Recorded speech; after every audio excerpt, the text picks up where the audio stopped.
Ya, Shalom Bapak Ibu, saudara-saudara sekalian. Senang berjumpa dengan rekan-rekan semua. Saya ketika menerima undangan ini dari Bu Cucu ya, saya juga bertanya-tanya ini persekutuan apa begitu ya. Tapi katanya kemarin beberapa rekan sempat melayani di persekutuan ini, dan saya jadi pengen tahu kira-kira teman-teman yang seperti apa yang ada di tempat ini. Nggak taunya ada Pak Teddy juga, rekan sepelayanan yang udah kenal cukup lama.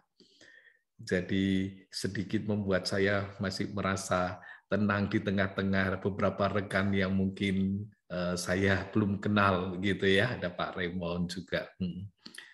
Ya puji Tuhan, saudara, kalau kita boleh terus berada di dalam pemeliharaan Tuhan sampai pada hari ini, dan kita boleh merasakan kekuatan yang Tuhan berikan dari waktu ke waktu di dalam kehidupan dan pelayanan kita.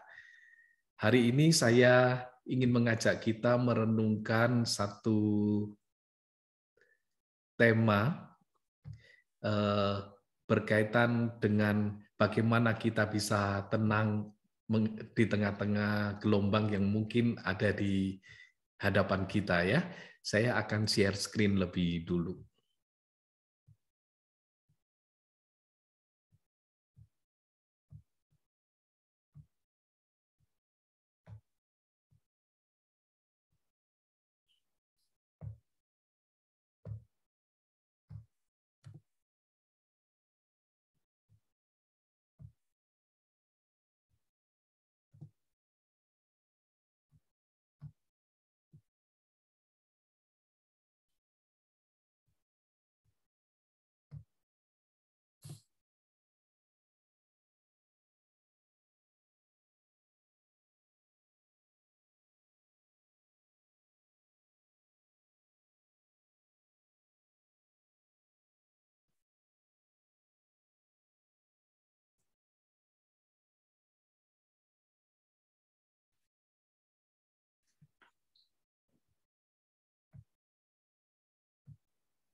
Ya Bapak Ibu, tema yang ingin saya ajak kita renungkan adalah tetap tenang hadapi gelombang.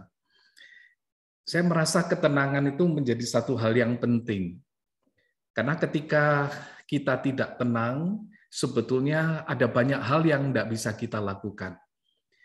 Ketika kita nggak tenang, kita mungkin nggak bisa memberi. Kenapa? Karena kita merasa khawatir dengan pergumulan kita. Ketika kita merasa tidak tenang, kita mungkin tidak bisa melayani. Kekhawatiran untuk kita melakukan sesuatu itu bisa mengganggu kita, saudara, di dalam pelayanan kita.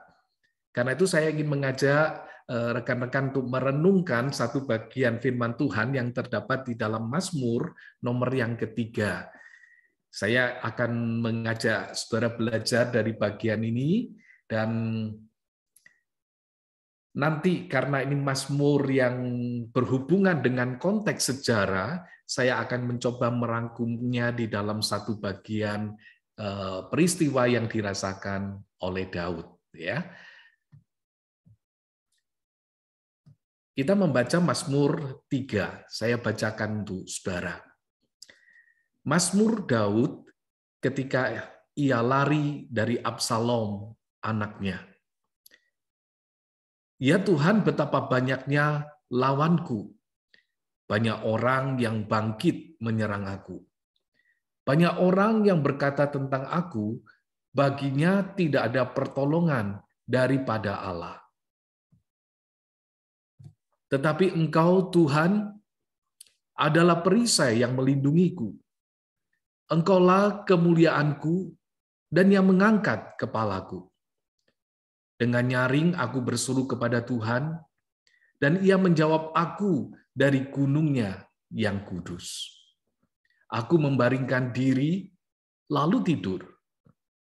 Aku bangun, sebab Tuhan menopang aku. Aku tidak takut kepada puluhan ribu orang yang siap mengepung aku. Bangkitlah Tuhan, tolonglah aku, ya Allahku. Ya, Engkau telah memukul rahang semua musuhku dan mematahkan gigi orang-orang fasik. Dari Tuhan datang pertolongan, berkat-Mu atas umat-Mu. Sampai demikian pembacaan firman Tuhan. Saudara, kalau kita perhatikan, rasanya memang menghadapi masalah itu sudah menjadi bagian di dalam kehidupan setiap manusia. Sampai ada yang menggambarkan katanya hidup itu seperti roda yang berputar. Artinya apa, saudara? Kadang bagian tertentu di dalam roda itu ada di atas, tetapi kadang ada di bawah juga. Ketika berada di atas, itu menggambarkan kita sedang berada dalam keadaan yang baik. Ketika berada di bawah, menggambarkan kita sedang berada dalam keadaan sulit. Saat di atas, artinya hidup kita itu lancar-lancar saja. Dan ketika berada di bawah, itu berarti kita sedang menghadapi banyak hambatan. Yang menjengkelkan, saudara, adalah ketika berada di bawah, terus direm. Tidak saja direm, malah diparkir. Itu artinya kita tidak saja berada dalam keadaan sulit, tetapi mengalami masa sulit di dalam waktu yang lama. Pasti memusingkan. Saudara mungkin gak masalah berada di ruang yang gelap karena mati lampu. Ketika 15 menit gak ada perubahan, saudara mulai merasa tidak nyaman. 30 menit masih gelap, saudara mulai merasa resah. 1 jam tidak ada perubahan, saudara mulai pingin keluar dari tempat itu kalau bisa. Berada di tempat yang tidak nyaman dalam waktu yang tidak pasti membuat kita bingung. Pasti membuat kita itu tidak merasa tenang. Namun, bukankah kadang kehidupan bisa seperti itu? Ya, kita lihatlah di dalam hari-hari ini. Sudah hampir 2 tahun kita mengalami keadaan yang serba tidak menentu. Bahkan ke depan pun masih belum jelas. Sebagian dari kita mengalami berbagai kesulitan di dalam studi, pekerjaan, keluarga, atau pelayanan. Bahkan kita sudah berdoa sepertinya belum ada titik terang jawabannya. Malah saat ini kita sedang menghadapi gelombang yang ketiga katanya. Sampai beberapa hari terakhir ini saya banyak mendapat berita dari rekan-rekan yang sakit. Tadi salah satu rekan juga sempat ketemu dengan orang yang sakit, katanya ya. Mendapat kabar dari jemaat-jemaat gereja yang sakit. Kita sedang menghadapi masa-masa yang menyesakkan. Gereja yang baru mulai ya bangkit, kebaktian onsite, sekarang ditutup lagi, saudara. Karena itu tidak saja dalam hal kesehatan, di dalam banyak bidang. Bidang ekonomi, banyak usaha mengalami kesulitan, sekalipun sebagian orang bisa bertahan, sebagian orang juga mendapatkan keuntungan di masa pandemi ini, tetapi sebagian besar orang berada di bagian bawah roda yang tengah berhenti ini. Dan mungkin itu adalah saudara, sebagian dari kita mungkin menghadapi masalah di dalam hal ini, menghadapi masalah relasi, menghadapi masalah kehilangan-kehilangan di masa-masa pandemi ini. Sekalipun kita tahu bahwa kesulitan ini tidak hanya kita rasakan sendiri, tetapi dengan miliaran manusia yang lain. Tapi kadang kita bertanya ya, mengapa Tuhan tidak membuat perbedaan antara orang percaya dan tidak percaya? Mengapa Tuhan tidak langsung melepaskan kita? Mengapa pertolongannya itu kok terasa lambat? Namun, saudara, baik melalui berbagai kisah di Alkitab maupun di dalam perjalanan gereja Tuhan, perjalanan umat Tuhan di segala zaman, kita itu menemukan bahwa kadang Tuhan itu mengizinkan umatnya melewati masa-masa yang sulit. Baik itu karena peperangan, penganiayaan, pandemi penyakit, bahkan kematian. Dan di tengah-tengah keadaan yang seperti itu, apa yang harus kita lakukan sebagai orang percaya? Di Mazmur 3 ini, kita melihat kehidupan seperti sebuah roda yang berputar itu dirasakan oleh Daud. Dan roda yang berputar itu, saudara, satu saat menempatkan dia di titik terbawah, dan tiba-tiba berhenti. Nah, itu terjadi ketika anak yang dikasihinya, yang bernama Absalom, memberontak dan menghabisi dia. Kisah ini, saudara, ada di dalam 2 Samuel pasal 15 ayat 7 sampai pasal 17. Di sana diceritakan ketika Daud mendaki Bukit Zaitun itu sambil menangis. Kepalanya terselubung dan ia berjalan dengan tidak berkasut. Artinya itu melambangkan kedukaan yang begitu besar. Dia harus meninggalkan istananya. Tidak saja dia, tetapi juga seluruh rakyat yang bersama-sama dengan dia, mereka mengalami kedukaan. Mereka memasuki masa-masa yang sulit, yang penuh dengan kehinaan, ketakutan. Sepertinya Daud masuk di sebuah kandang singa, dan dia membayangkan sebentar tubuhnya akan dicapik-capik oleh binatang buas itu. Setelah di sini kita melihat ada di tengah-tengah keadaan yang seperti itu, Daud itu menaikkan doanya. Nah, saya mencoba saudara mengajak saudara melihat bagian ini di dalam relasinya dengan kisah yang Daud rasakan di dalam 2 Samuel 15 sampai 17 itu. Daud melihat Absalom sedang mengembangkan sayapnya dan meraih banyak pengikut. Mulai dari 50 orang pengikut berkembang jadi 200 orang. Semakin bertambah banyak, menjadi ribuan, bahkan menjadi puluhan ribu. Penulis Alkitab itu menggambarkan seluruh Israel, dari Dan sampai Berseba, seperti pasir di tepi laut banyaknya, itu bersekutu dengan Absalom. Kalau digambarkan dari Dan sampai Berseba, itu adalah ungkapan seluruh Israel. Seperti kita mengatakan dari Sabang sampai Merauke, seluruh Indonesia. Sementara, saudara, bersama-sama dengan Daud hanya ada 600 orang. Karena itu ia berseru, "Ya Tuhan, betapa banyaknya lawanku." 600 orang melawan, saudara. Begitu banyak orang satu bangsa. Daud juga menyaksikan para lawannya itu bangkit dan menyerang dia. Daud tahu mereka ini mulai membuat rancangan untuk menghancurkan Daud dan para pengikutnya. Mereka ingin menghabisi Daud dan seluruh pengikutnya tanpa sisa. Itu seperti pohon besar yang akan dipotong sampai ke akar-akarnya. Dan lebih lagi, saudara, betapa sedihnya Daud itu dilakukan oleh anak yang dikasihinya.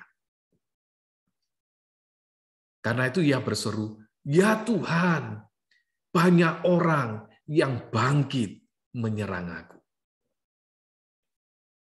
Tidak berhenti sampai di situ, saudara.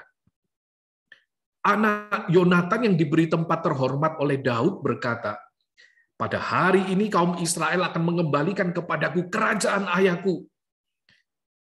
Simei mengutukinya, melemparinya dengan batu sambil berkata, "Tuhan itu akan ambil kerajaanmu." Penasihat yang dihormatinya berkata, "Oh, itu Daud sedang lemah dan lesu semangatnya. Aku akan mengejutkannya dan aku akan menewaskannya." Sehingga Daud berseru, "Ya Tuhan, banyak orang yang berkata tentang aku, baginya tidak ada pertolongan daripada Allah." Seolah-olah saudara Daud itu mendengar orang-orang berkata kepadanya, "Allah pun nggak sanggup melepaskan kamu." Kalau orang sekarang punya backing begitu ya, maka orang akan merasa aman ada backingnya. Tapi kalau dikatakan backing kamu nggak bisa melepaskan kamu, ya itu berarti keadaan lebih sulit lagi. Nah sekarang tidak hanya backing manusia, tetapi orang-orang itu berkata seolah-olah Allah pun nggak sanggup melepaskan kamu. Daud sepertinya sudah terpojok. Dia tidak tahu harus lari kemana. Sepertinya dia sedang menghadapi jalan buntu. Kalaupun ada jalan, jalan itu tampak gelap di depannya. Berada di dalam situasi seperti ini bukankah tidak nyaman, saudara? Kita mungkin akan merasa takut jika berhadapan dengan kondisi yang juga seperti ini, yang menghambat langkah kita, kita berhadapan dengan situasi yang membahayakan kita, atau berhadapan dengan keadaan yang mengancam keamanan kita. Atau mungkin saudara pernah merasakan atau memprediksi bahwa apa yang ada di hadapan saudara adalah sesuatu yang sulit. Apa yang ada di hadapan saudara adalah sesuatu yang tidak nyaman. Apa yang ada di hadapan saudara adalah sesuatu yang menakutkan.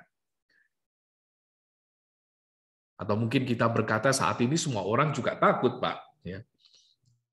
Beberapa waktu yang lalu ada seorang teman bertanya kepada saya, Pak, dalam situasi seperti ini, apakah kita boleh takut? Siapa yang bisa melarang orang takut ya? Ketika grup WA memposting peningkatan jumlah penderita COVID, siapa yang nggak khawatir? Ketika banyak grup isinya anjuran untuk berhati-hati, nasihat memakai masker, bahkan kalau perlu 8 lapis, siapa yang nggak gentar, saudara ya? Ketika usaha kita atau kerjaan kita terancam untuk menghadapi kesulitan, siapa yang nggak bingung? Ketika diri kita atau orang yang kita kasih terkena COVID, siapa yang bisa tenang? Di tengah-tengah keadaan yang seperti ini, di manakah letak kekuatan kita, saudara?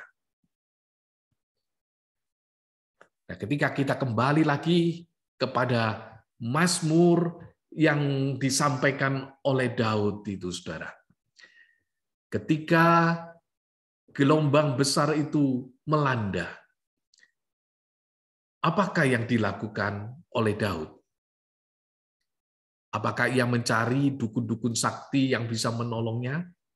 Tidak, saudara. Apakah ia mengirim WA kepada raja-raja bangsa-bangsa di sekitarnya untuk membantunya? Tentu tidak. Ya. Apakah ia segera mengupdate status Facebook-nya atau IG-nya dengan kalimat mati aku, tamat riwayatku? Ya enggak juga, bukan. Sebaliknya, saudara, Daud itu datang kepada Tuhan dan membawa pergumulannya kepada Tuhan. Ia berseru, ia meratap kepada Tuhan. Inilah tindakan orang beriman. Orang beriman itu tahu kepada siapa ia harus datang. Bahkan di tengah-tengah keadaan yang manusia itu tidak bisa menghandle-nya, ia bisa datang kepada Tuhannya.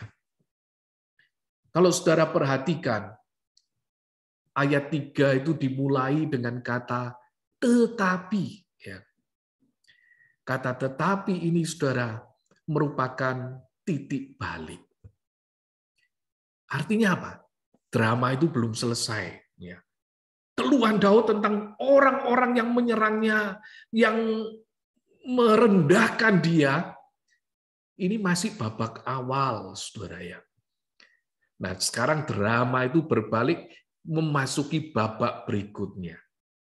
Setting panggungnya itu sekarang berganti. Dikatakan tampak Tuhan sedang bertakhta di gunungnya yang kudus. Ia tidak berdiam diri. Dikatakan ia menjawab Daud. Dan bagi Daud, Tuhan adalah perisai yang melindunginya dari senjata para lawannya. Itu artinya, saudara, Tuhan itu digambarkan sebagai pribadi yang menjaga dan melindunginya. Sekarang ini Daud diajak melihat masalahnya di dalam sisi yang lain. Ia tidak hanya melihat para musuh di sekitarnya yang akan menyerangnya, tetapi dia juga melihat apa yang Tuhan lakukan bagi dia. Kalau saudara tahu perisai itu kan untuk menahan senjata lawan pada zaman itu. Artinya kalau ada lawan menyerang, siapa yang kena dulu, saudara? Perisainya bukan. Ketika Daud berkata, Tuhan adalah perisaiku, artinya seolah-olah Tuhan berkata, kalau kamu mau menghadapi Daud, hadapi aku dulu. Tuhan itu bodyguard-nya bagi Daud.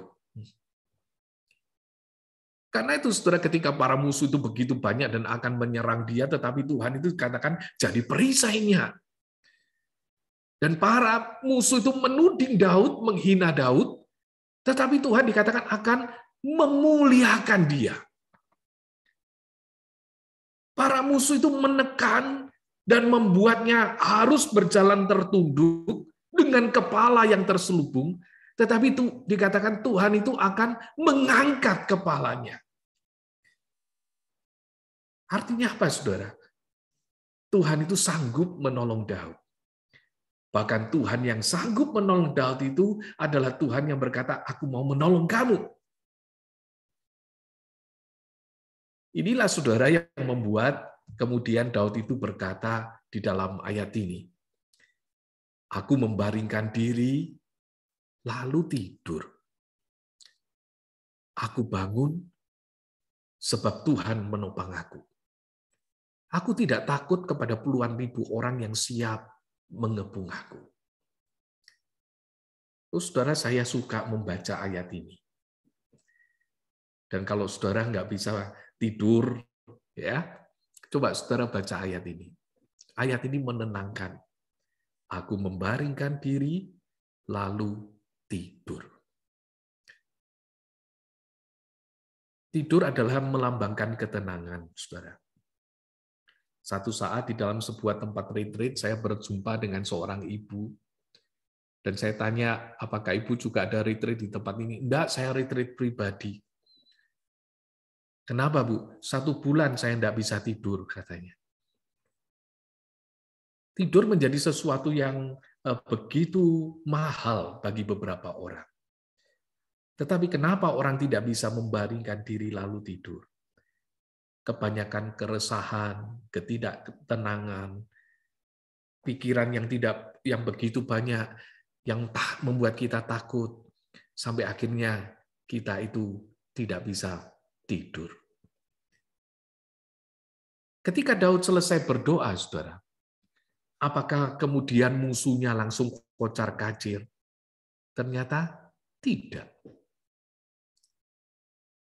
Ketika Daud selesai berseru kepada Tuhan, apakah kemudian masalahnya langsung hilang?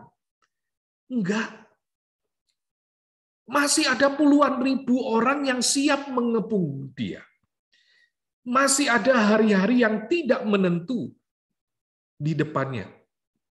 Namun saudara, ia membaringkan diri, lalu tidur. Ia bisa tenang di tengah badai. Kapan itu terjadi?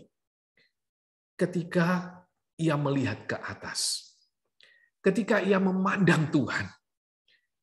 Ia kemudian bisa melihat masalahnya itu di dalam perspektif Tuhan. Karena itu ia bisa tenang, saudara. Kata bangkitlah Tuhan pada ayat 7 itu, saudara, merupakan gema dari perkataan Musa. Kata itu diserukan ketika tabut Tuhan itu diangkat dan kemudian bangsa Israel itu memulai perjalanan mereka. Frase bangkitlah Tuhan itu kemudian biasanya disambung dengan kalimat supaya musuhmu berserak dan orang-orang yang membenci engkau melarikan diri dari hadapanmu. Dan itulah yang dikerjakan Tuhan kepada umatnya. Kenapa? Karena keselamatan itu ada di tangan Tuhan. Pembebasan itu adalah milik Tuhan. Tuhan akan bekerja dan menyertai perjalanan hidup umatnya. Karena itu saudara, di tengah-tengah gelombang kehidupan, pemazmur ini mengajak kita untuk memandang Tuhan. Dan jadilah tenang. Memandang Tuhan dan jadilah tenang. Kalau kita hanya melihat ke bawah, melihat sekitar kita, itu bisa menggoncangkan kita. Tapi mari mata kita itu nggak hanya lihat ke bawah, lihat ke sekitar kita, lihat ke atas, saudara. Dan jadilah tenang. Ketika para murid Yesus menghadapi gelombang di Danau Galilea, mereka juga jadi takut. Mereka lupa siapa yang sesungguhnya bersama dengan mereka. Di tengah-tengah kondisi yang terjepit, yang mengancam nyawa mereka, mereka itu berseru, "Guru, engkau nggak peduli kalau kita binasa." Benarkah mereka binasa? Enggak, bukan. Yesus bangun, katanya, menghardik angin itu dan berkata kepada danau itu, "Diam, tenanglah." Lalu angin itu reda dan danau itu menjadi teduh sekali. Lalu ia berkata kepada mereka, "Mengapa kamu begitu takut? Mengapa kamu tidak percaya?" Ketakutan itu, saudara, ketidaktenangan, ada kaitan dengan ketidakpercayaan. Kenapa kita takut? Karena kita tidak percaya sama Tuhan. Saudara, jikalau Allah yang kita sembah adalah Allah yang menciptakan dunia ini, dan Allah yang berkuasa atas semuanya, mengapa kita takut? Jikalau saudara dan saya adalah orang-orang yang sudah ditebus oleh Kristus, dibeli dengan darahnya yang mahal, apakah dia akan merancangkan hal yang buruk terjadi di dalam kehidupan milik kepunyaannya yang dibelinya dengan harga mahal itu? Adakah di antara saudara yang membeli satu barang, ya, contohnya gelas antik, ya, dan kemudian harga barang ini adalah 5 miliar? Satu gelas 5 miliar, saudara beli. Apakah saudara akan main-main dengan gelas ini? Oh, coba-coba dijatuhin, begitu ya. Coba-coba digelundungin. Oh, enggak, saudara. Kenapa? Mahal. Dan saudara akan menjaganya baik-baik.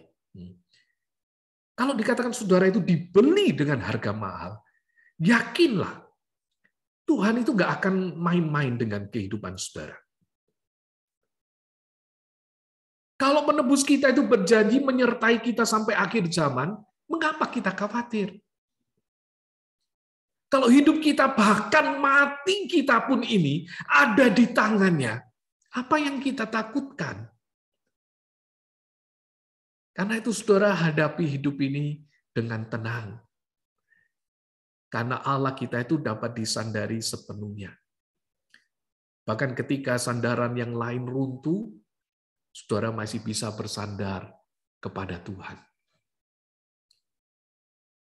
Mungkin saat ini kita juga bisa memandang masa depan dengan penuh ketidakpastian.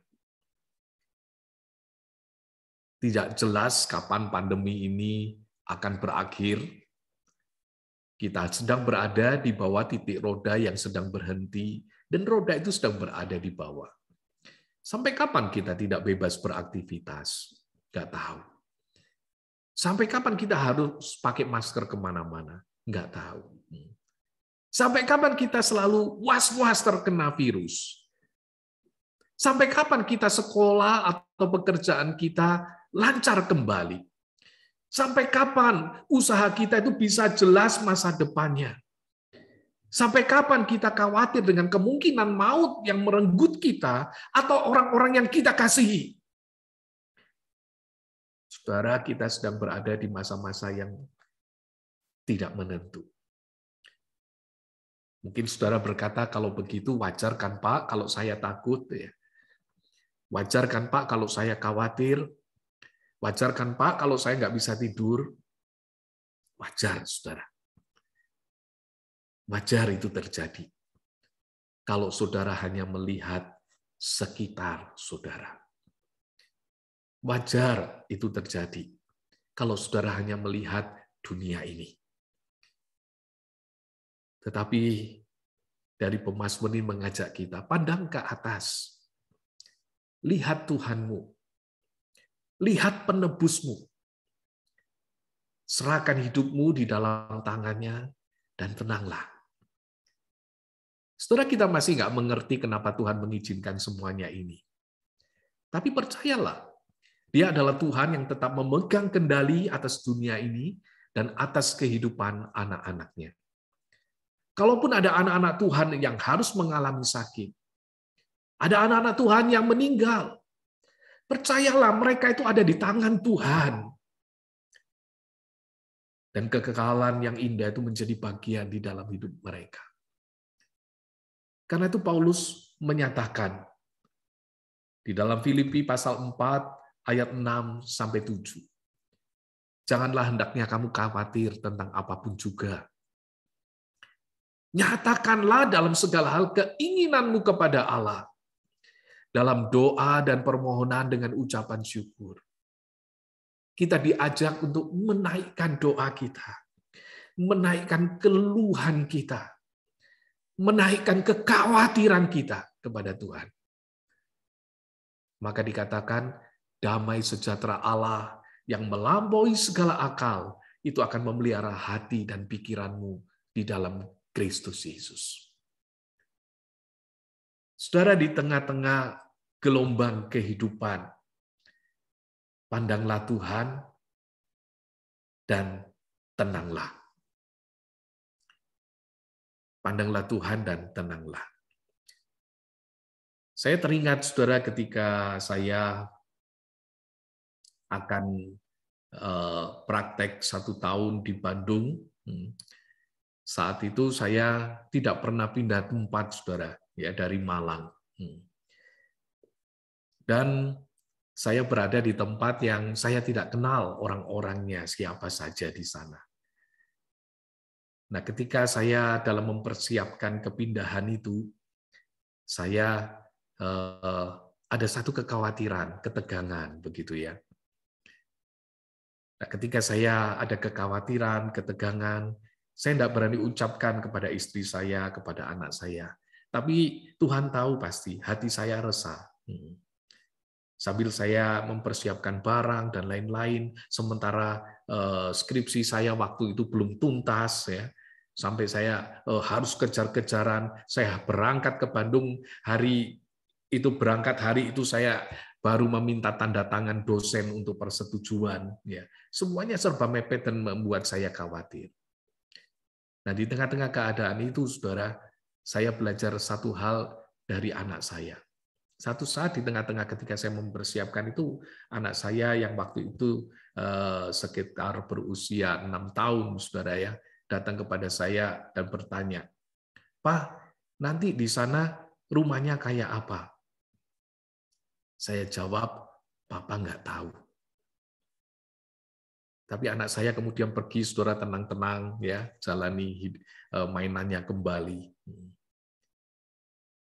Saya tapi masih belum mengerti, saudara. Beberapa hari kemudian, ketika saya juga lagi sibuk, ya, anak saya kemudian bertanya, "Pak, nanti di sana sekolahnya seperti apa?" Saya juga jawab dengan kalimat yang sama, "Papa nggak tahu." Akhirnya anak saya kemudian melanjutkan mainannya.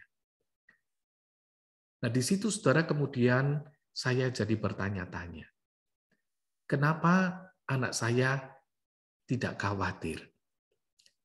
Kenapa anak saya itu bisa tenang? Dan saya tidak.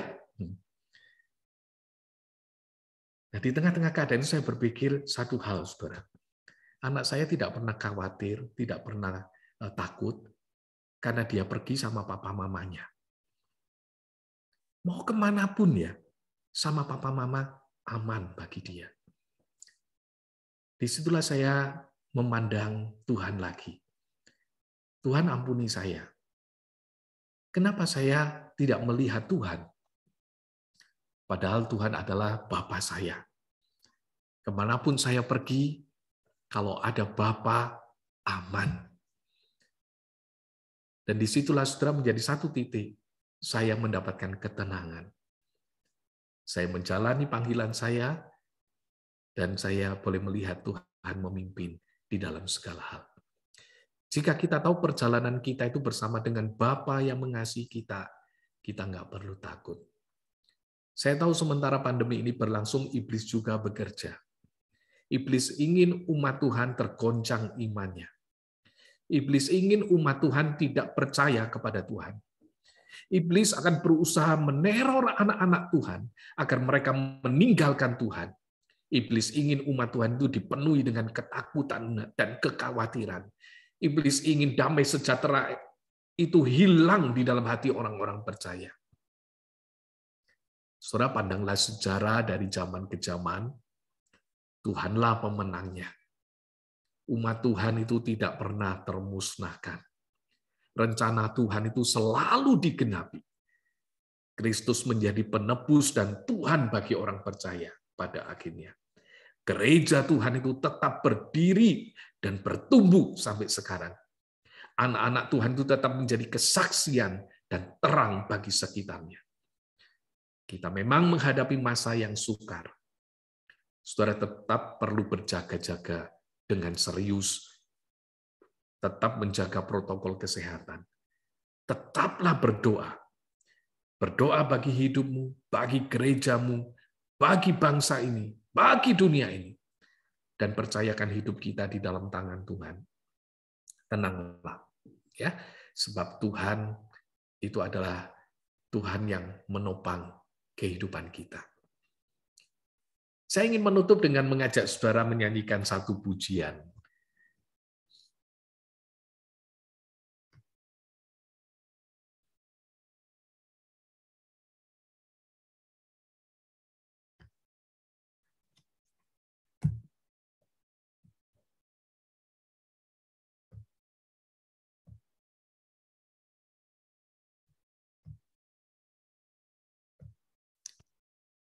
Biarlah pujian ini menjadi doa kita juga kepada Tuhan, ya.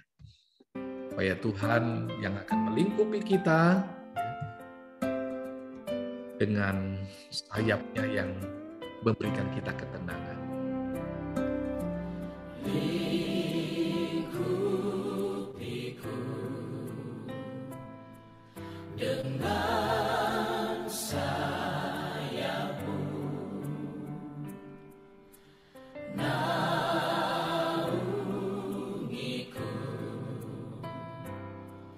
dengan kuasa-Mu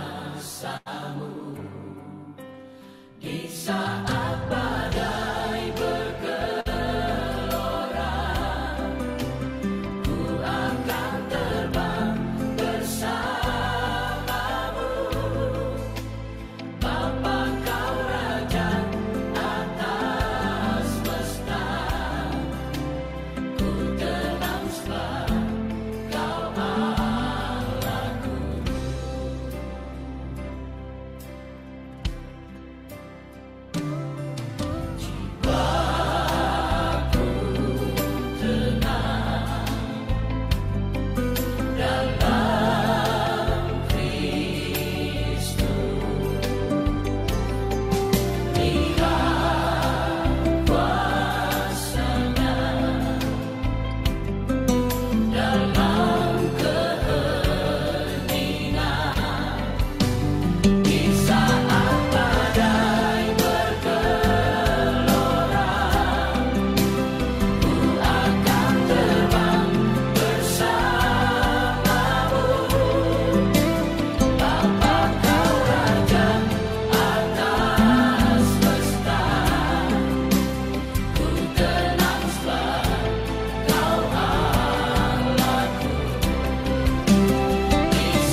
Amin.